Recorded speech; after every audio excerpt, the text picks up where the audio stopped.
प्रतिभा सेतु portal. कौन सा portal? प्रतिभा सेतु portal किसने लॉन्च किया है? ऑप्शन में है UPSC, RBI, CBSE, SBI. UPSC union public service commission होता है, याद रखेंगे। इसको बोलते हैं यूनियन पब्लिक सर्विस कमीशन, याद रखेंगे। क्या होता है?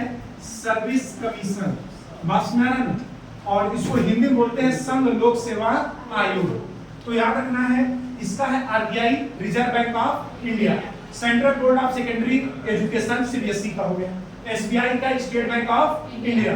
तो याद रखना है कि प्रतिभा सेतु पोर्टल यूपीएससी ने लॉन्च किया है, याद रखेंगे, संघ लोक सेवा आयोग ने। लेकिन इसका मतलब क्या है सर? प्रतिभा सेतु पोर्टल का उद्देश्य क्या है? तो याद रखना है, जो बच्चे इंटरव्यू तक पहुंच जाते हैं और फेल हो जाते हैं इंटरव्यू के बाद, तो उनको प्राइवेट जॉब देना। याद रखेंगे, जो बच्चे, याद रखेंगे, जो बच्चे इंटरव्यू तक पहुंचकर, कहां तक? इंटरव्यू, याद रखेंगे, इंटरव्यू तक पहुंचते हैं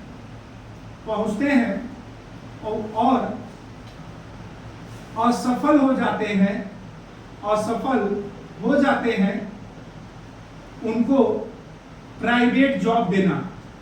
प्राइवेट, याद रखेंगे, क्या करना?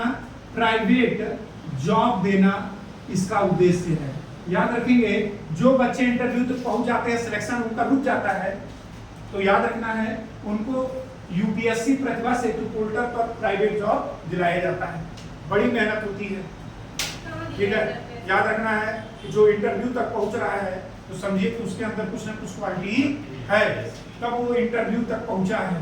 कोई जरूरी नहीं है कि अगर वो इंटरव्यू से छट गया है तो पढ़ने में तेज नहीं है। हो सकता है कि लिखित परीक्षा में उसका कुछ कम मार्क्स हो सकता है कि इंटरव्यू में कुछ कम मार्क्स हो, ठीक है। तो आप जो भी बच्चे इंटरव्यू तक पहुंच जाते हैं और असफल हो जाते हैं, तो उनको इस पोर्टल द्वारा, संघ लोक सेवा आयोग द्वारा इस पर क्या किया जाता है? उनको प्राइवेट जॉब दिया जाता है। तो अगर आपसे पूछेगा यूपीएससी प्रतिभा सेतु पोर्टल, नोट कर लीजिए। अभी चलाएंगे। हाँ, अभी